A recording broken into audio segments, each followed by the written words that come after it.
weeks without a single word from my son. That's when I decided to show up at his doorstep unannounced. What I discovered moving beneath my grandson's bed that day changed everything. The moment those officers pulled back that mattress, we all stood there in complete disbelief. Welcome, friends. I'm thrilled you've joined me today. Please tap that like button right now, hit subscribe, and drop a comment telling me which country you're watching from. I love connecting with viewers from all corners of the world.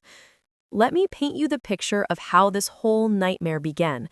Picture me boarding that Greyhound bus bound for Denver, clutching my ticket with white knuckles during that 5-hour journey. Not one conversation with another passenger, just me staring through that grimy window while my stomach churned with dread. Stepping off at Union Station felt like walking into my worst fears. The evening shadows were already stretching across the pavement as I made my way through the residential streets towards where my son Thomas lived with his boy, little Nathan, my precious 10-year-old grandson. Each footstep on that familiar sidewalk felt heavier than the last, like I was marching towards some terrible revelation. Standing before Thomas's red front door, I started with gentle taps that grew more desperate. "Thomas! Nathan!" My voice cracked against the evening chill, but silence was my only answer. Testing the door handle felt like crossing a line, but when it turned easily in my palm, alarm bells started ringing in my head. Thomas was obsessively careful about security, especially with Nathan around. Never once had I found this door unlocked.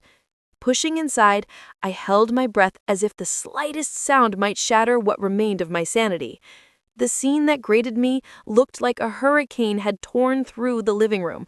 Their sectional sofa sat askew, shoved away from its usual position like someone had thrown it aside in rage.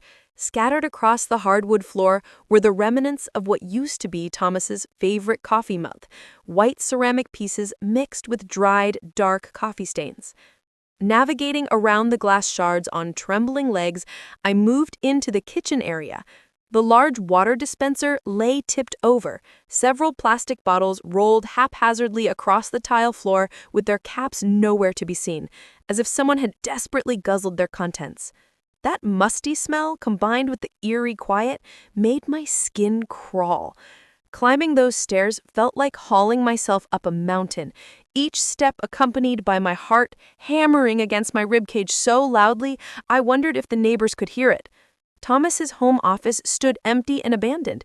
His master bedroom showed the same story, bed neatly made but lifeless. Finally, reaching Nathan's bedroom, I called out desperately, "Nathan, sweetheart, where are you hiding?" My voice sounded hoarse and desperate even to my own ears. No response came back. Standing among his scattered toys, those colorful building blocks, that threadbare stuffed elephant he'd had since he was 3, I felt my heart starting to crack. That's when I heard it, a soft scraping noise from underneath his bed, like plastic brushing against wood flooring. Every muscle in my body went rigid. Ice-cold terror shot down my spine as my heart started beating so violently I thought it might burst right through my chest. Something was definitely under that bed. I wanted desperately to crouch down and investigate, but my legs felt rooted to the carpet. Stumbling backward, I grabbed Nathan's desk chair to keep from collapsing. "Nathan!" I whispered one more time. Only that subtle, haunting, scraping sound answered me. Pure panic took control, racing from the house with hands shaking so severely it took me 5 attempts to dial 911 correctly. "My son has vanished. Haven't heard from him in 14 days. I practically shrieked into the phone, my voice cracking with desperation. "There's something making noise under my grandson's bed," I stammered, barely coherent. All I knew was that I needed help immediately. Within 8 minutes, red and blue emergency lights were flashing through the windows. Leading 2 uniformed officers up to Nathan's room, I pointed with a quivering finger toward the bed. "Under there," I managed to whisper, too terrified to look myself. A tall young officer dropped to his knees and called out firmly, "Anyone under there?" The silence that followed was so thick it felt like we were all suffocating. Without further hesitation, both officers grabbed the bed frame and lifted it in one swift motion.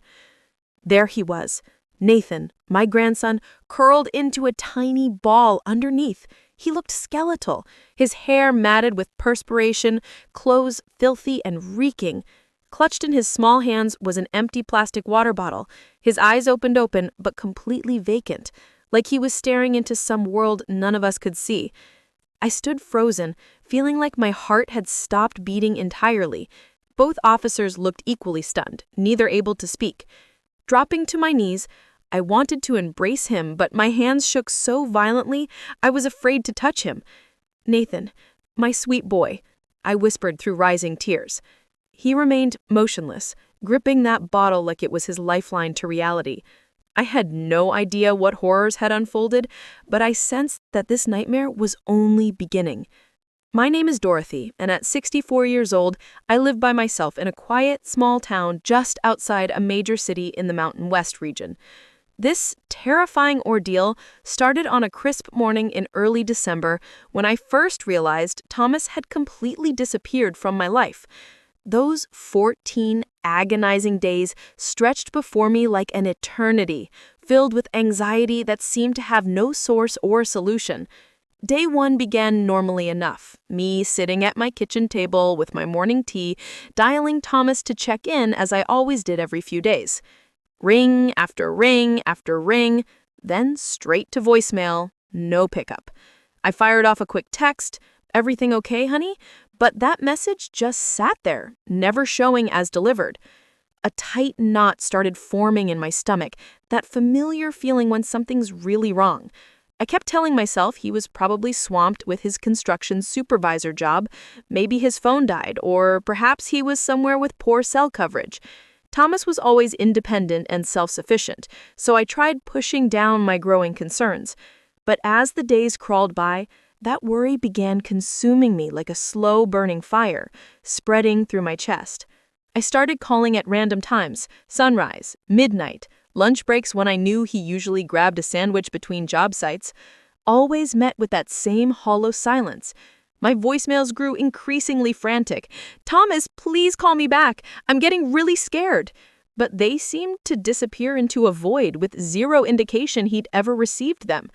I began imagining every horrible scenario. Thomas wasn't someone who just vanished without explanation.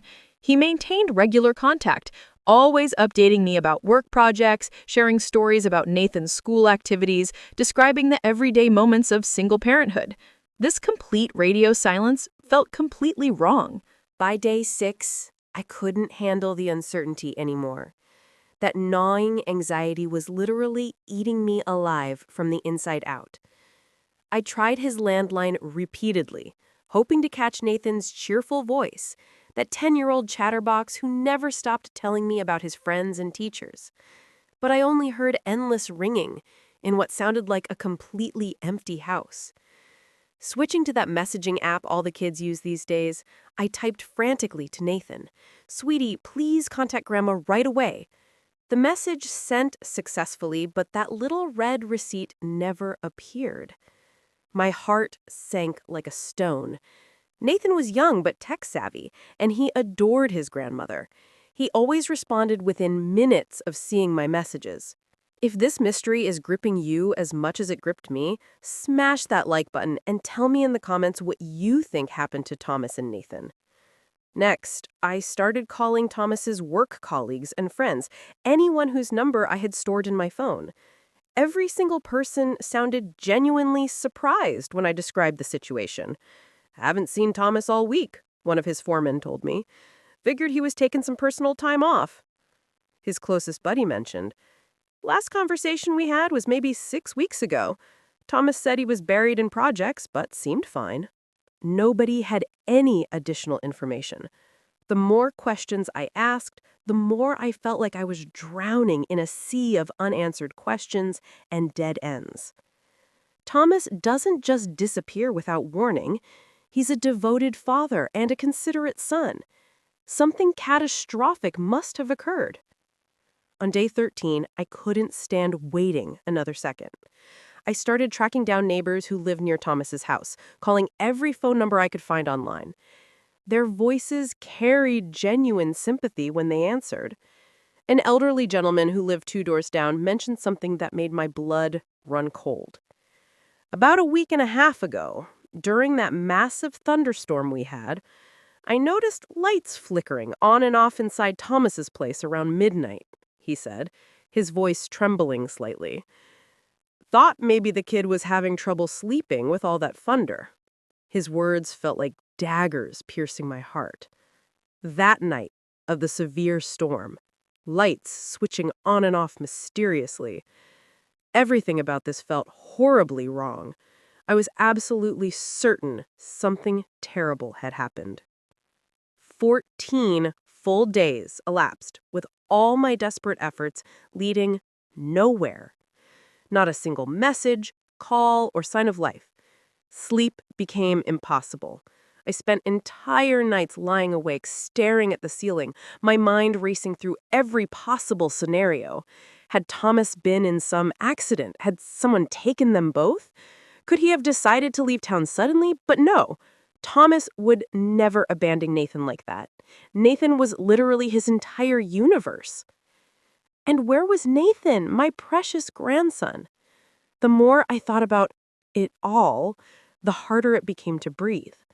I couldn't just sit there helplessly for another minute. The decision to visit Thomas's house felt like my only option left. What I discovered there only deepened my terror. Right now, I'm sitting in the harsh fluorescent lighting of a hospital room, my fingers gripping this plastic chair so tightly I worry it might crack under the pressure. Nathan lies in that narrow hospital bed, his tiny frame almost disappearing beneath those sterile white sheets. A paramedic carried him gently from that cold, empty house, while I followed like some lost spirit. My hands trembled uncontrollably when I finally touched him, desperate to hold him close, but terrified of applying too much pressure, scared I might somehow hurt him. Nathan showed no reaction whatsoever. No blinking, no sounds, nothing. His small fingers maintained that death grip on the empty water bottle, as if releasing it would mean losing his connection to life itself. The ambulance raced through Denver's darkened streets, sirens wailing through the night air. I sat beside Nathan, using a piece of paper I'd grabbed from the house to fan him while gently patting his back. "Nathan, Grandma's right here with you," I kept whispering in my broken voice, but he remained like a living statue, eyes wide open but staring at absolutely nothing. I kept wondering what had happened to my grandson and to Thomas. That destroyed living room, the empty water bottle, that mysterious noise under the bed, it all felt like some horrifying nightmare I couldn't wake up from. At Denver General Hospital, medical staff immediately rushed Nathan into the emergency room. I remained outside, palms pressed against those glass doors, watching the medical team work frantically around his small body. The sounds of machines beeped to word, mixing with urgent medical conversations. No visible external injuries, severe malnutrition, extreme dehydration, signs of psychological trauma. Every single word felt like a physical blow to my chest. Psychological trauma. My 10-year-old grandson, that boy whose laughter used to fill every room like sunshine, now lay there fragile as an autumn leaf that might blow away with the slightest breeze. This story takes an even more shocking turn. Don't forget to subscribe and hit that bell icon because what happens next will leave you absolutely stunned. The police arrived at the hospital with their notebooks and official questions. A serious-looking female officer sat beside me. "Ma'am, when did you last have any contact with Mr. Thomas?" I shook my head, fighting back the lump forming in my throat. 14 days ago, I said, my voice quivering. I called him repeatedly. I sent countless messages. I tried everything possible. Thomas would never do something like this. He contacted me religiously every few days. The officer scribbled notes while nodding, then turned to consult with Nathan's doctor. They spoke in hushed tones. "The patient shows no life-threatening physical injuries, but he's experiencing severe post-traumatic stress syndrome." Hearing those clinical terms felt like someone had placed a boulder on my chest. Post-traumatic stress syndrome. What horrors had Nathan witnessed to end up in this condition? I wanted to demand immediate answers, but the officers simply continued taking notes and informed me. We're opening an official missing persons investigation. Could you accompany us to headquarters to provide a complete statement? I shook my head almost desperately. Please let me stay with my grandson. I absolutely cannot leave him alone right now. They nodded understandingly, but their expressions carried deep concern, as if they too sensed the dark cloud hanging over our family. That night, I maintained my vigil beside Nathan's bed, watching him twitch and whimper during fitful sleep. Even unconscious, he clutched that empty water bottle protectively as if someone might steal it away. Sweat continuously soaked his forehead and pillow. Occasionally, he'd jolt awake with eyes filled with terror, but he never spoke, just stared at me with that haunting, empty gaze. I dabbed his forehead with a cool washcloth, my hand shaking. "Grandma's staying right here beside you," I whispered, though I wasn't sure he could hear me. A pediatric doctor came by to examine him, a kind, middle-aged woman with gentle eyes. She placed a reassuring hand on my shoulder and spoke softly. "Ma'am, this child needs considerable time to heal. He's experienced tremendous trauma. Please be patient with him. Eventually, he'll be able to tell us what happened." I nodded, but internally I felt crushing weight. Patience? How could I remain patient when Thomas was still missing, when Nathan existed here like a shadow of his former vibrant self? I spent that entire night sitting there holding Nathan's hand, listening to his labored breathing. I kept thinking about my last phone conversation with Thomas. His voice had sounded exhausted, but he still managed to chuckle. "Mom, everything's fine here. Work's just been really demanding lately." I didn't realize how demanding things had become. I should have asked more questions. Now I blame myself completely. If I had been more attentive, if I had called sooner, could I have prevented this tragedy? 2 more days passed with me never leaving Nathan's bedside, as if looking away for even 1 second might make him vanish too. Nathan remained there, small and fragile, his thin arms wrapped around a stuffed animal one of the nurses had brought him. I attempted to feed him small spoonfuls of broth, bringing it carefully to his lips, praying he would consume something nutritious. "Eat just a little, Nathan, sweetheart, so you can get stronger and come home with Grandma," I whispered, my voice trembling with emotion. But he barely managed a few tiny sips before clamping his mouth shut, his gaze fixed blankly on the ceiling. Every night brought the same pattern. Nathan experienced terrible nightmares. Sometimes he'd suddenly sit upright in bed, mouth open as if attempting to scream, but no sound would emerge. I would hold him, rock him gently, and sing the same lullaby I used to sing to Thomas when he was little. But Nathan would just tremble, perspiration drenching his small body. I'd wipe his face with a damp cloth, though my hand shook so badly I'd often drop it. I requested that a child psychologist visit us. A young woman with an incredibly soothing voice came by. She sat near Nathan, held his small hand, and asked gentle questions. "Nathan, would you like to tell me anything about your daddy? Or about things you might have seen?" But he just hugged his stuffed animal tighter, eyes focused on the floor, completely silent. I stood nearby, my heart racing. "Doctor, will he ever speak again?" I asked, almost pleading. The psychologist looked at me with genuine compassion. "Ma'am, he requires time. The trauma was overwhelming for such a young child, but I'm confident he'll eventually open up. It's just not the right moment yet." I nodded, but internally I felt anything but calm. Time?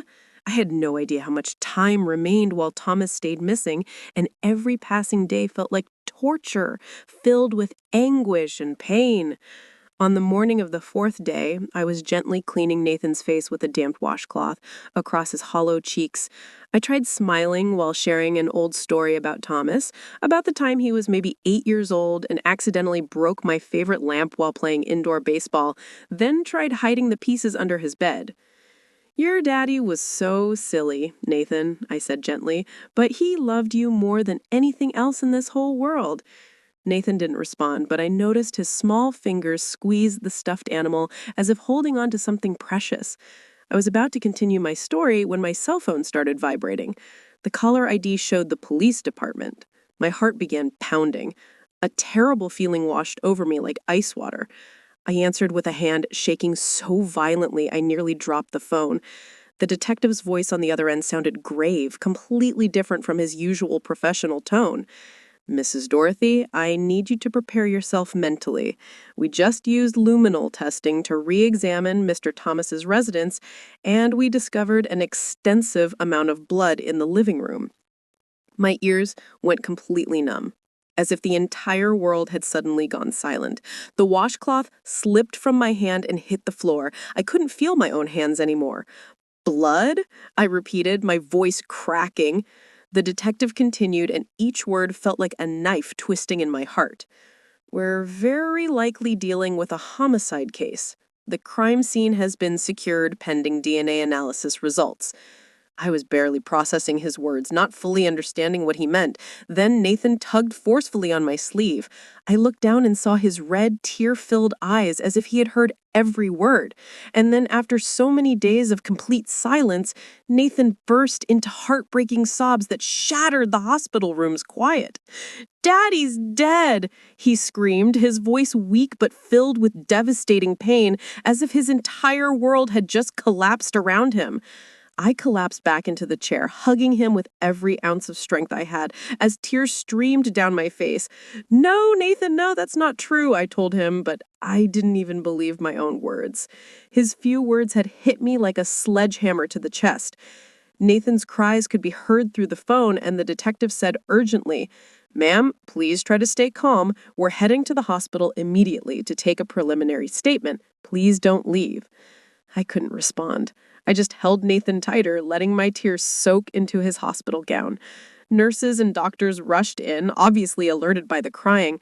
A young nurse knelt down and placed her hand on my shoulder. "Mrs. Dorothy, please stay calm. Let us help care for the boy." But I shook my head, clutching Nathan even tighter. "No, I have to be here with him," I said, my voice choked with emotion. I couldn't abandon him. I couldn't leave him alone during this moment, not after he had just spoken those devastating words. The doctor examined Nathan and administered a mild sedative to help calm him down. He gradually stopped crying, but his eyes remained red and puffy, looking at me with pain I couldn't heal. I stroked his hair, whispering, "Grandma's staying right here, Nathan. I'm not going anywhere." But inside, I felt like I was falling into an endless abyss. If Thomas was really... I couldn't even force myself to complete that thought. I remembered the last time I saw my son, when he drove up to visit me in my small town, bringing me a homemade apple crisp that I absolutely love. "Mom, take good care of yourself, all right?" he said, with that radiant smile.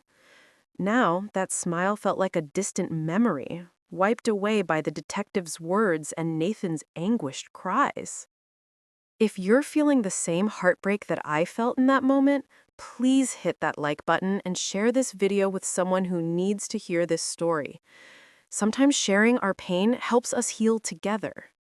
An hour had passed since the detective called about the blood evidence in Thomas's house, and now they were at the hospital with recording equipment and official paperwork.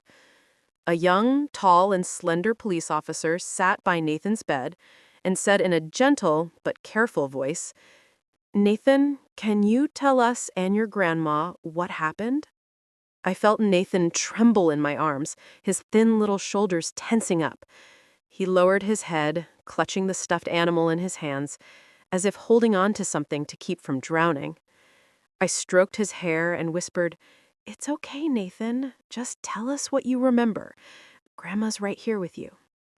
I tried to make my voice sound steady, but inside, I felt like I was balanced on the edge of a cliff.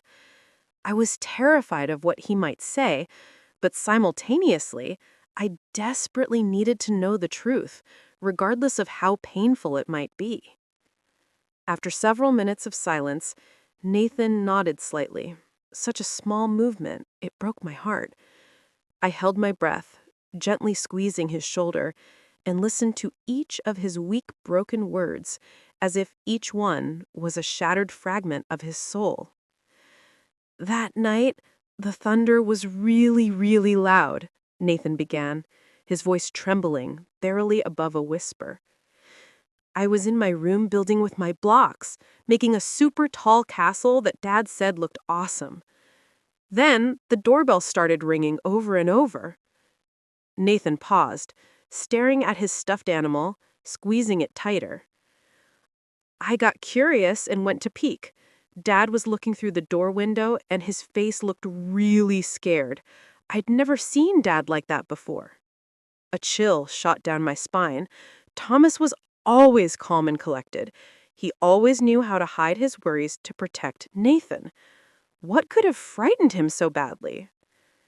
Nathan continued, his voice getting even quieter. "Dad turned around and saw me standing there. He ran over to me, got down low, and whispered really quietly, 'Nathan, hide under your bed right now. Don't come out until I tell you it's safe. Do you understand me?' I felt scared, but Dad pushed me toward my room really fast.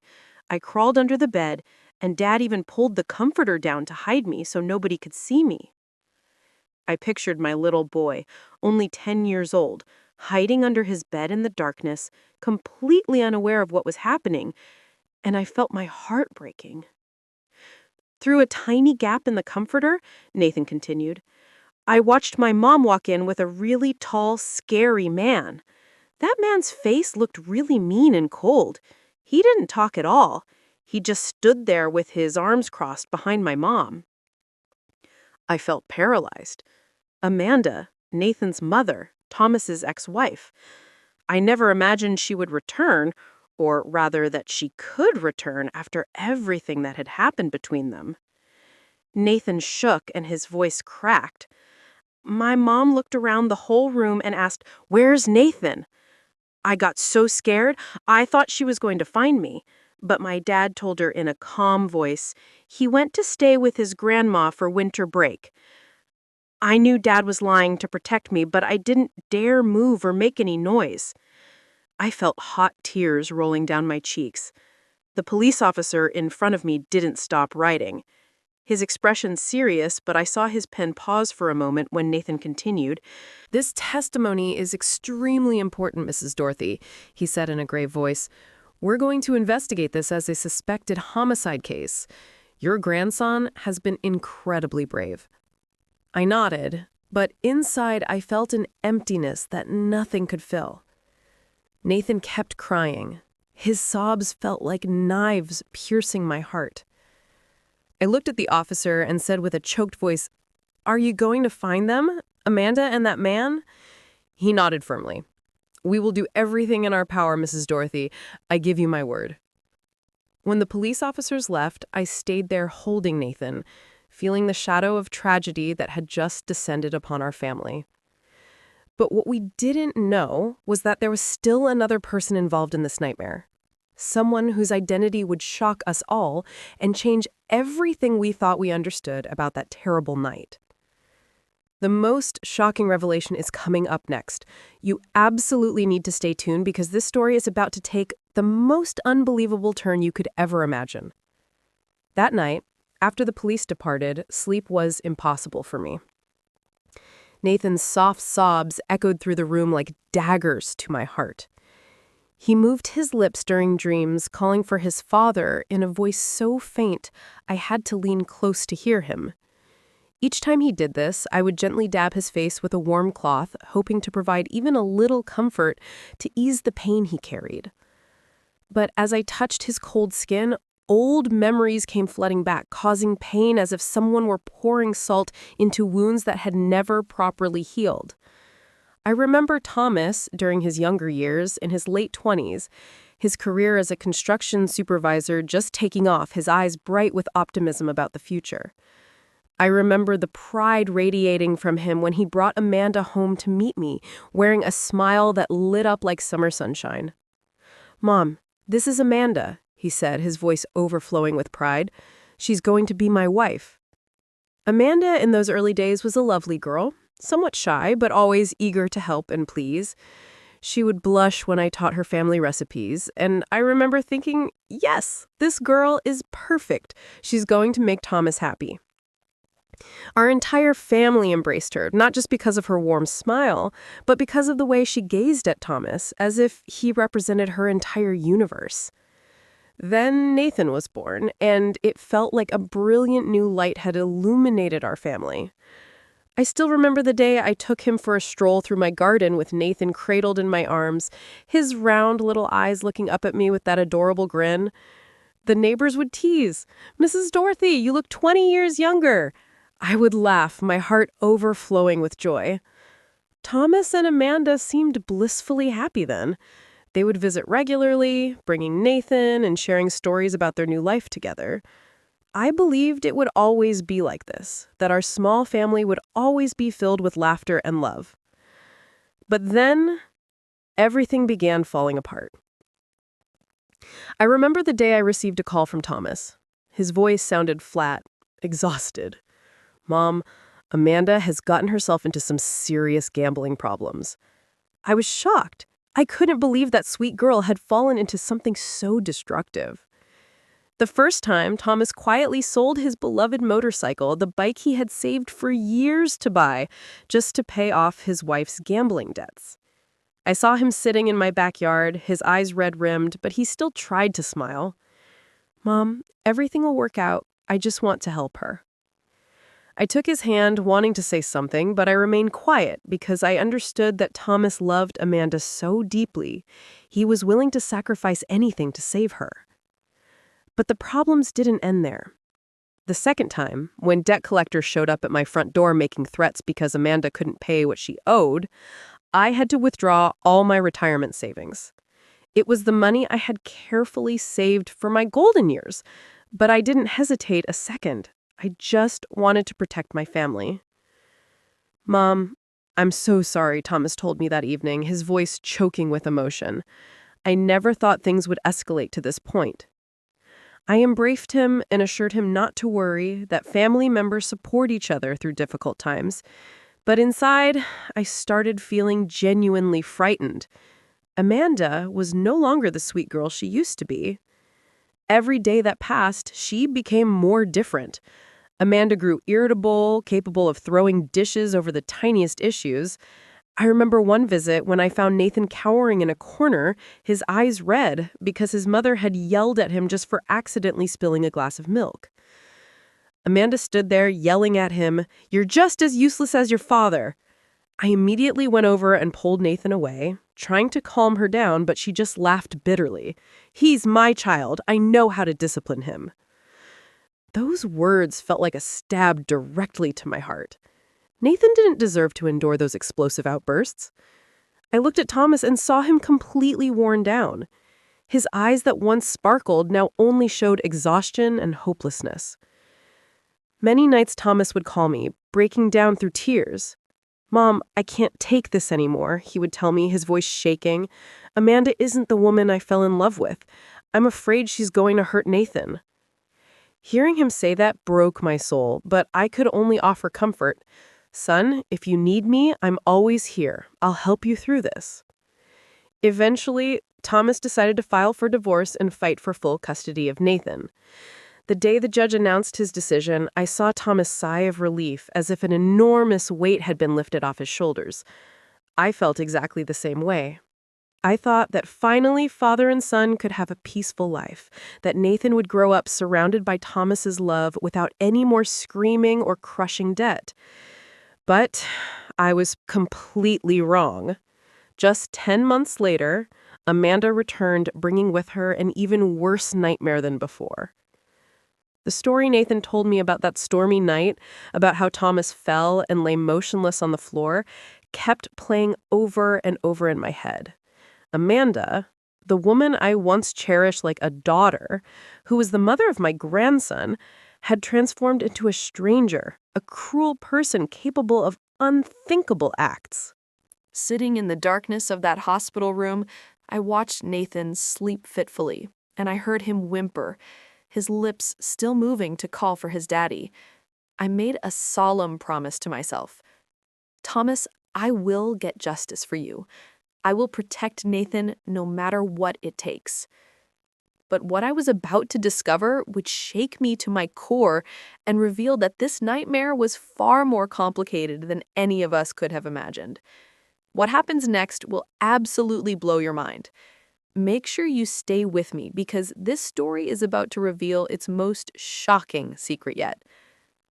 The next morning, sunlight filtered through the hospital window, but it couldn't warm the chill I felt deep in my bones. I sat next to Nathan, watching him sleep more peacefully after the medication. His small face appeared calmer, but the mark of trauma was still there, impossible to erase. My phone rang. It was a call from police headquarters. The detective, in a serious but determined voice, told me, "Mrs. Dorothy, we have significant new information. Could you come to the station immediately?" I nodded, though he couldn't see me, and I whispered to Nathan, "Grandma will be back very soon. Be a good boy. The nurse will watch over you." I entrusted my grandson to the young nurse who had become familiar over these past few days and hurried out of the hospital, my mind spinning with possibilities. On the way to the police station, I sat on the city bus staring out the window, but all I could see was the image of Thomas falling from Nathan's story. I clutched my purse tightly, trying to hold back fresh tears. When I entered the briefing room at the police station, the lead detective, a middle-aged man with intense eyes, was already waiting for me. He had spread a large map across the table and pointed to several red dots marked around Thomas's house. "We have a major breakthrough," he said, his voice confident. A neighbor's security camera captured a suspicious pickup truck on the night of the storm. I held my breath, my heart racing, as he played the video footage on the screen.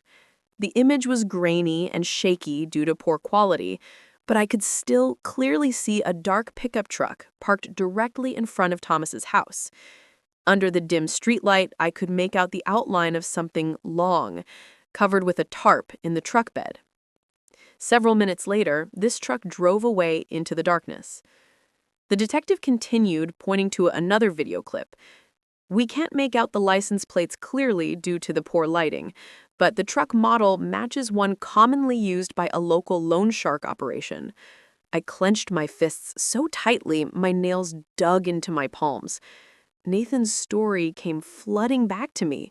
Amanda and the mysterious man wrapping Thomas in a blanket, dragging him from the house, that long object in the truck bed. I didn't dare think any further, but the pain felt like a sharp blade twisting in my heart. A young officer standing beside him added, "We've already reviewed recordings from nearby traffic cameras. The truck appears at several points, but then we lose track of it on the city outskirts. We're currently coordinating with patrol units to search for it." I nodded, but I felt dizzy and disoriented. "Are you certain that truck is connected to what happened?" I asked, my voice trembling. The detective looked at me with steely determination. "It's circumstantial evidence, but extremely significant, Mrs. Dorothy. We're not going to let any leads slip through our fingers." I felt a tiny spark of hope, but simultaneously the fear of what they might discover left me struggling to breathe properly. After the meeting, the detective suggested I accompany them back to Thomas's house. I hesitated. I didn't want to face that place again, but I knew I couldn't run away from the truth. When we arrived, the yellow police tape was still blocking the entrance, a grim reminder of the nightmare that had unfolded there. The forensics team was working methodically inside, carefully collecting samples and photographing every detail of the scene. I stood on the front porch, my gaze fixed on the dried coffee stain on the living room floor, the same spot where just days before I had entered and found everything in chaos. That coffee stain, along with the shattered ceramic pieces, felt like a permanent scar burned into my memory that would never heal. Suddenly, an elderly neighbor, Mrs. Patterson, approached slowly, leaning heavily on her walking cane, and whispered to me as if she were afraid someone might overhear. "Dorothy, on the night of that terrible storm, I heard an extremely loud fight coming from Thomas's house. shouting, screaming, the sound of furniture being thrown around. I wanted to call the police, but I was too frightened, scared of getting involved in something dangerous. The woman lowered her head, her eyes filled with guilt and regret. I took her weathered hand in mine and said with a choked voice, "Thank you for telling me now. Can you share this information with the police?" Mrs. Patterson nodded, and I led her over to the young officer. He wrote down everything she said carefully, thanked her for coming forward, and promised to investigate further. I watched Mrs. Patterson slowly walk away, my heart heavy with guilt. I kept blaming myself, wondering if I had arrived sooner, if I had been more persistent in my calls, would things have turned out differently? Before we left, the detective gave me a gentle pat on the shoulder and said in a low voice, "We're going to find that truck, Mrs. Dorothy. Keep faith in us." I nodded, but inside I wasn't sure if I had any strength left for hope. As I left Thomas's house, the sun was shining brightly overhead, but my heart felt clouded over, as if it were about to storm. A few days after hearing Nathan's heartbreaking testimony, I received another call from police headquarters. The detective's voice sounded as serious as ever, but with a hint of urgency that made my stomach drop. "Mrs. Dorothy, we've located the apartment complex where Amanda was living. Do you want to come with us to investigate?" I looked at Nathan, who was sitting on the hospital bed, hugging his stuffed animal and staring out the window with that lost expression. I didn't want to leave him, but I knew I had to go. If there was any clue about Amanda, about what really happened to Thomas— "I'm on my way," I replied, my voice trembling. I once again entrusted Nathan to the young nurse, caressed his hair gently, and whispered, "Grandma won't be gone long, Nathan. Be a good boy. I'll be right back." The boy nodded weakly, but his gaze remained distant, as if he were trapped in a place I couldn't reach. This investigation is about to uncover something absolutely shocking. Hit that subscribe button and ring that notification bell, because you won't believe what we found at Amanda's apartment. The alley leading to Amanda's apartment complex was located in a forgotten section of the city, where peeling paint covered walls that reeked of dampness and car exhaust. I walked alongside two police officers, my steps heavy on the cracked pavement. My heart was pounding, not from physical exertion, but from fear of what we were about to discover. When we arrived, the building's landlord, a middle-aged man with a sour expression, was sitting at the entrance smoking a cigarette. As soon as he spotted the police, he sighed with obvious annoyance, as if he were accustomed to these kinds of problems. "That Amanda," he said with a dismissive tone. "She cleared out about 2 weeks ago, turned in her keys, and disappeared without a trace." His words hit me like a punch to the chest. 2 weeks ago, exactly when Thomas vanished, when his house became a crime scene. I stood there, frozen, clutching my shawl to maintain my composure. The young police officer, the tall and slender one, asked, "When she left, was she carrying many belongings?" The landlord nodded, stubbing out his cigarette in a dirty ashtray. "Yeah, several huge suitcases. She looked like she was in a major hurry, like she was running away from something serious. Even hired some guy with a truck to move her stuff out in the middle of the night. Didn't say goodbye to anyone, just paid what she owed and vanished." Just as we were preparing to leave, a rough-looking man appeared at the end of the alley. He had a weathered appearance, wearing a worn leather jacket, and his face was covered with old scars. He approached and asked the landlord in a gravelly voice, "Is Amanda still living here? I need to see her right away." The detective immediately stopped him with a look as cold as ice. "Who are you? What business do you have with Mrs. Amanda?" He stammered, nervously, clearly surprised, and tried to back away, but the young officer detained him. After a moment of obvious nervousness, he sighed, his voice filled with irritation. "I'm Rico, her loan shark. Amanda owes me a massive amount of money. She promised she'd pay me back within 2 weeks, but now she's completely disappeared." The police officers and I exchanged meaningful glances. No one spoke, but I knew we were all thinking the same terrifying thought. The moment Amanda fled, the moment Thomas disappeared, and now this promise of a large sum of money, it all fit together in a horrifying pattern. The young officer muttered quietly, as if asking himself, why would she be so confident she'd have a large sum of money in exactly 2 weeks if she was so desperate before that she had to seek out her ex-husband? That question felt like a dagger piercing my heart. A terrible feeling grew inside me, cold and merciless, making me tremble uncontrollably.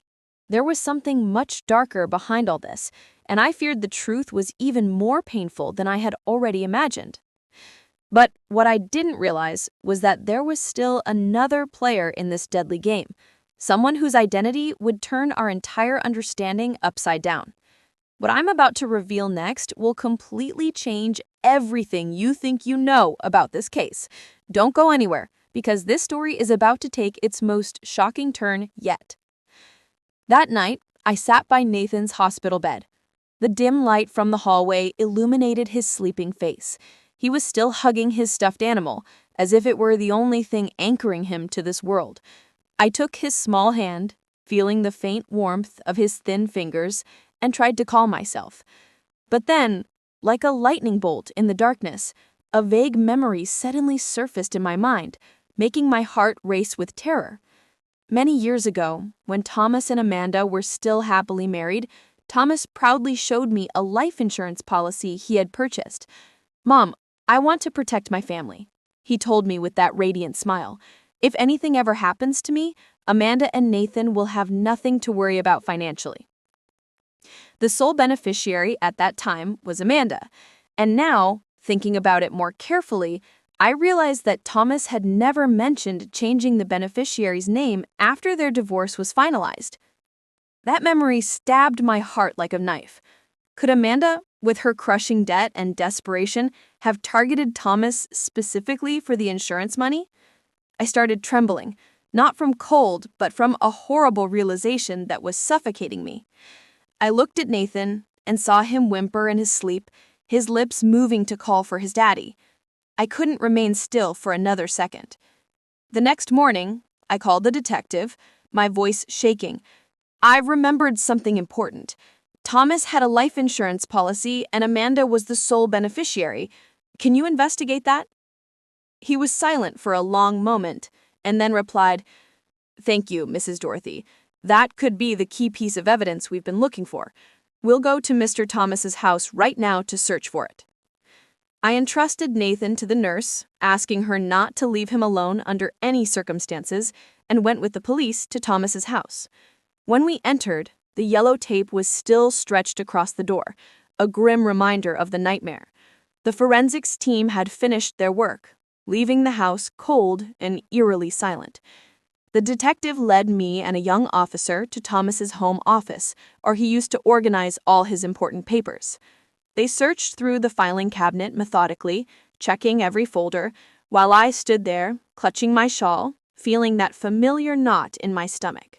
After more than an hour of searching, the young officer suddenly exclaimed, "I found it!" He held up a blue folder, opened it, reviewed the contents, and passed it to the detective. The detective glanced over the documents, then lightly tapped the folder against the desk and said with barely contained anger, "Here's our motive." I looked at the paperwork and saw Amanda's name printed clearly in the beneficiary section. My instinct had been correct.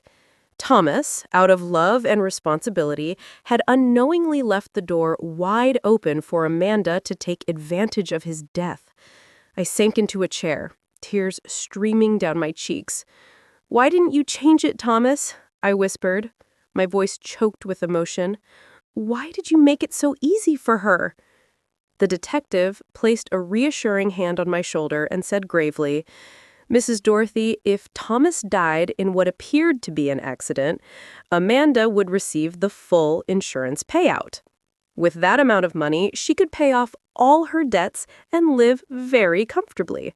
This is most likely the primary motive for his disappearance." His words hit me like a sledgehammer to the head. I clenched my fists, immense rage growing in my chest. Amanda had become a monster, willing to take Thomas's life for money. I remembered her face when she was young, when she smiled so happily next to Thomas, and I wondered what had transformed her so completely. Was it greed? Desperation? Or had she simply become a person who had lost all sense of humanity?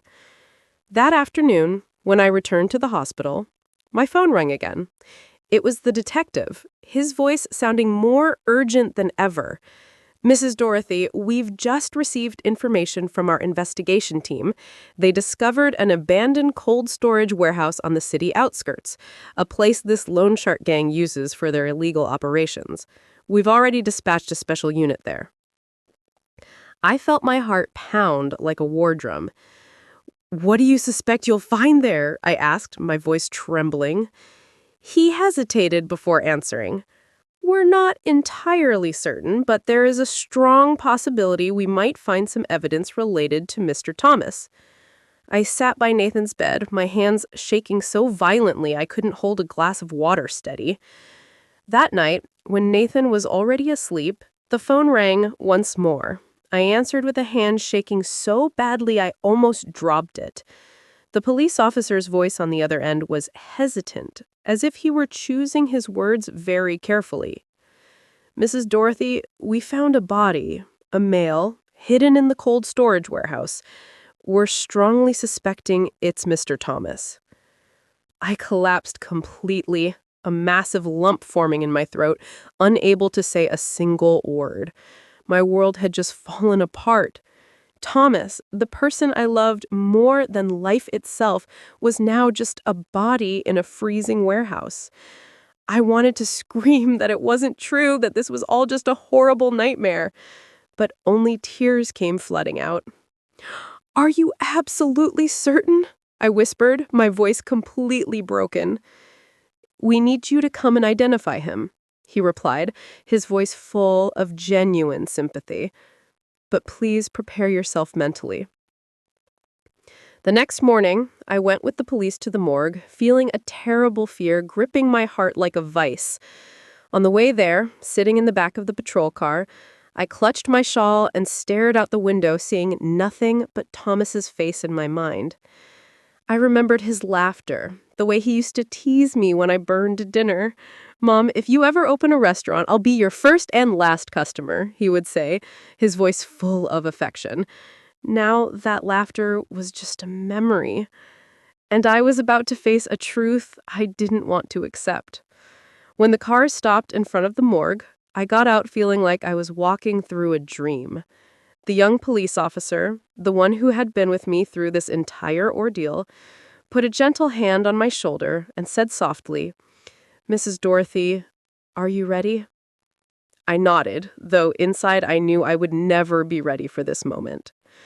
The door to the cold room opened, and frigid air smelling of chemicals hit my face, making me shiver involuntarily.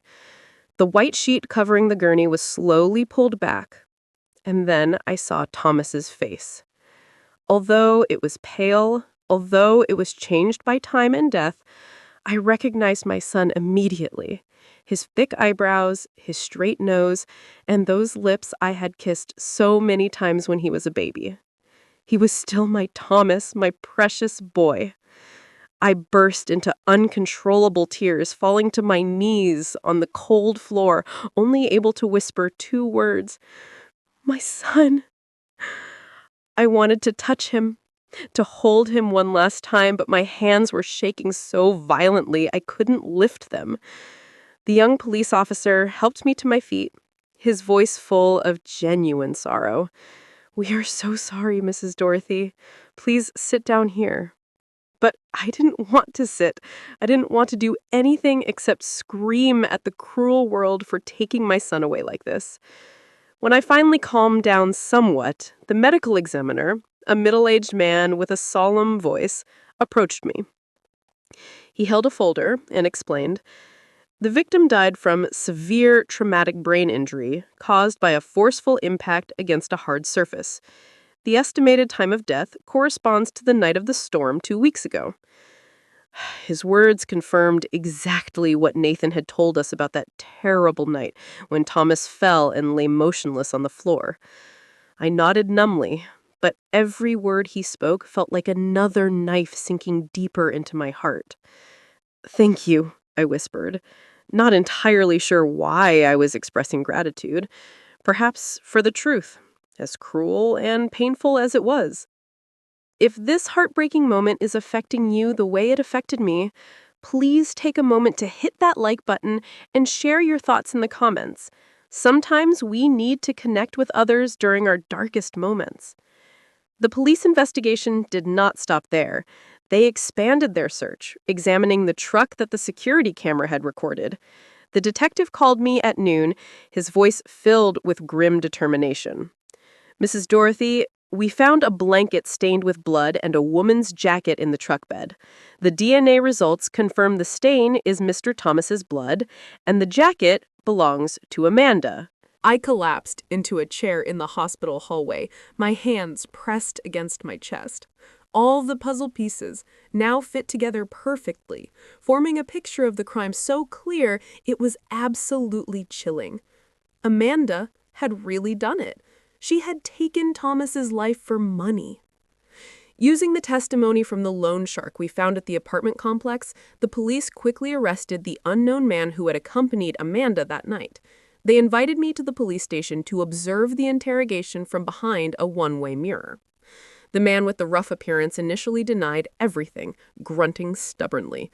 "I don't know anything about it. I just went with her for protection." But when the police showed him the evidence, Amanda's jacket and the blood-stained blanket found in the truck, his face turned pale and he started sweating profusely.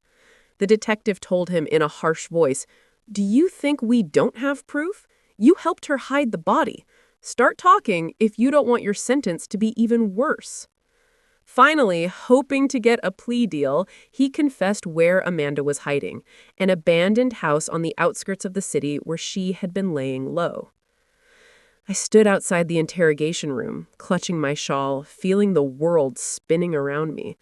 Amanda, the woman who once shared family dinners with us, who laughed with Nathan, was now a fugitive carrying the weight of murder on her shoulders. I remembered the last time I saw her before she and Thomas divorced. She looked at me with cold, distant eyes. "Stay out of it, Dorothy. This is between Thomas and me." I tried to intervene then. I tried to tell her that Nathan needed his mother, but she just laughed bitterly. Now, that bitter laughter echoed in my mind like a warning I had foolishly ignored.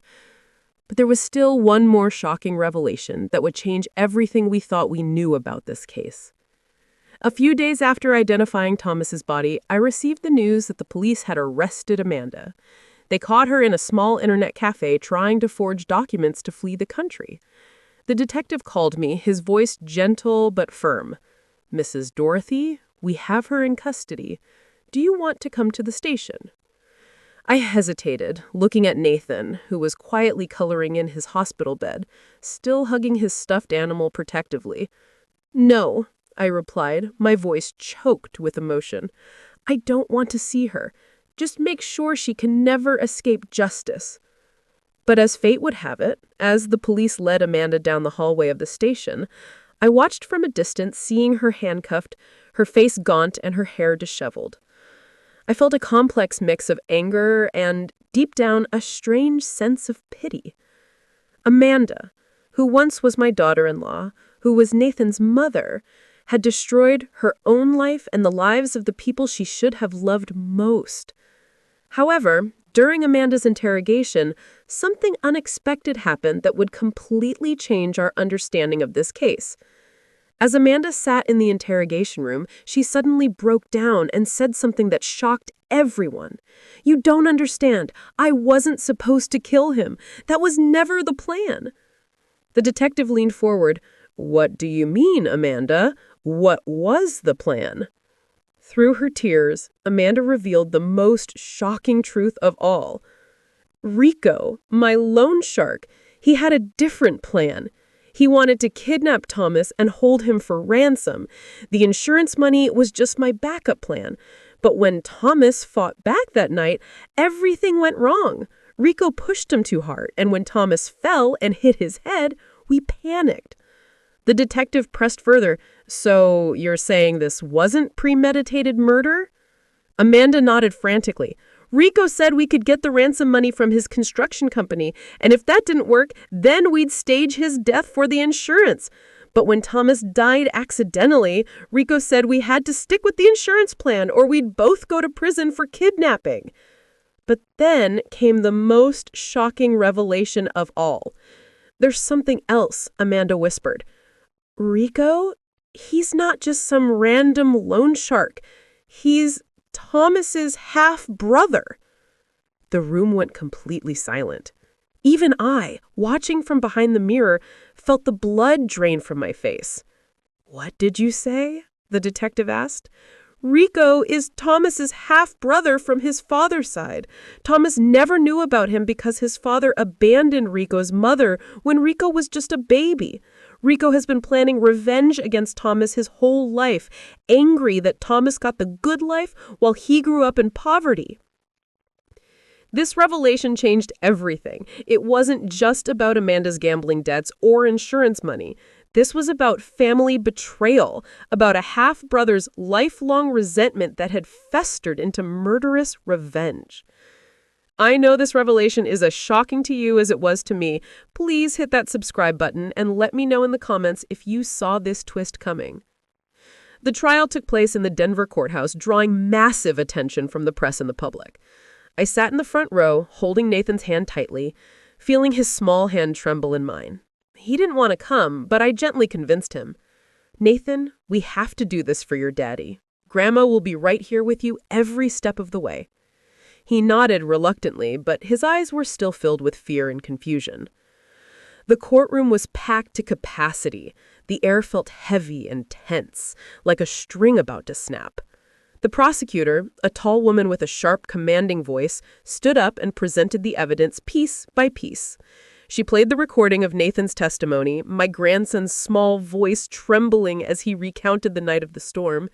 Hearing that again squeezed my heart, and I hugged Nathan tighter as he lowered his head, hiding his face against the stuffed animal. The prosecutor continued, showing photographs of the blood-stained blanket and Amanda's jacket found in the truck. The DNA results confirmed that this blood belongs to the victim, Mr. Thomas, she said, her voice cold and factual. She then projected images from the security camera, the blurry truck under the streetlight carrying something long covered with a tarp. Finally, as she held up the life insurance policy folder, pointing to Amanda's name as the beneficiary. This was the motive, she declared, her voice echoing through the room. The defendants planned a kidnapping that turned into murder to collect the insurance money and settle massive gambling debts. I looked at Amanda sitting in the defendant's chair, her head bowed. At first, she tried to remain calm, avoiding everyone's gaze. But as the evidence was presented, she began to tremble visibly. Suddenly, she jumped up and shouted, "I never meant for him to die. It was supposed to be just for money." Her voice broke, but no one in the room was moved by her display of emotion.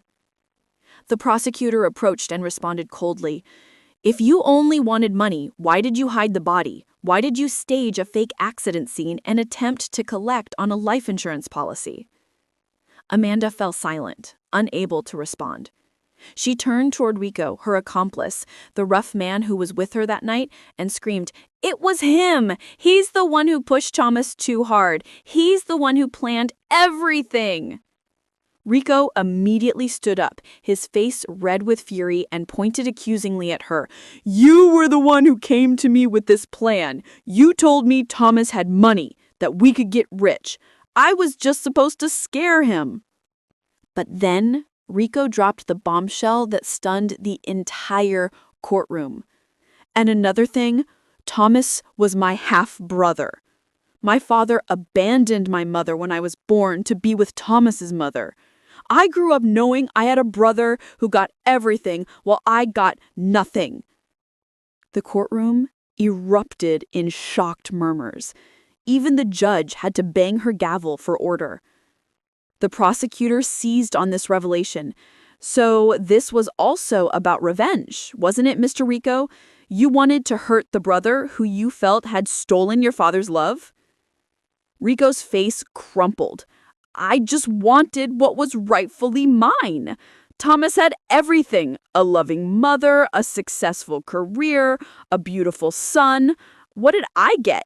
Nothing but poverty and abandonment. The atmosphere in the courtroom grew even more tense. The murmurs from the crowd sounded like ocean waves.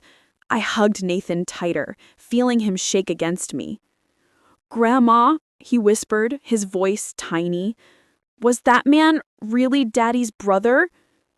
I stroked his hair, trying not to cry. Yes, sweetheart, but that doesn't excuse what he did. Your daddy didn't even know about him.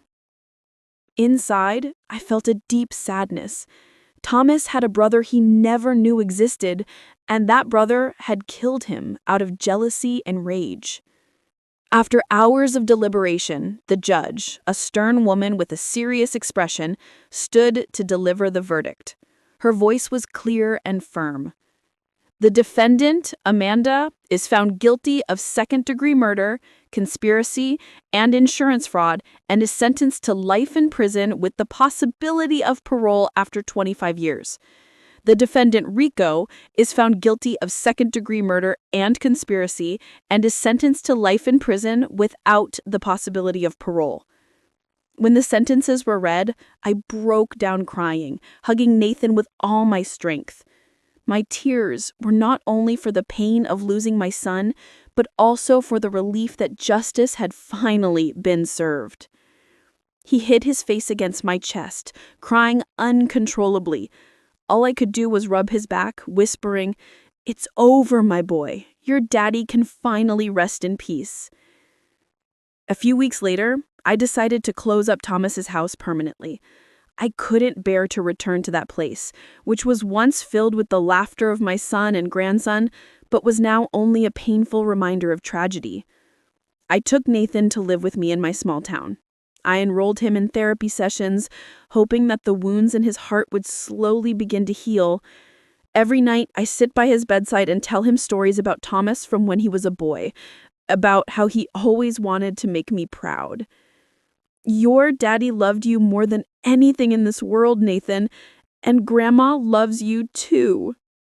That night, I sat by the window with Nathan sleeping peacefully in my arms. The moonlight streamed in soft and comforting. I looked up at the sky and whispered, "My son, I promise you I will raise and protect Nathan for you. Justice has been served, and your memory will live on forever." Tears rolled down my cheeks, but I felt a small measure of peace, as if Thomas were somewhere smiling down at me from heaven. I hugged Nathan closer, knowing that although the pain of losing my son will never completely go away, I still have him, and I will spend the rest of my life taking care of him just as Thomas would have wanted. This is the moment where I want you to really connect with this story. If it's touched your heart the way it touched mine, please hit that like button and share it with someone who needs to hear it. After everything we've been through, from the bottom of my heart, I want to say to all of you who have followed my story to this very moment, the love and care we have for our families should never be taken for granted. A single moment of neglect can lead to a tragedy with no way back. Greed and betrayal can turn the people you love into strangers you don't recognize.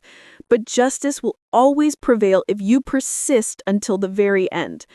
I learned that true strength comes when you stand up to protect the people you love, even when you're in the depths of the deepest pain.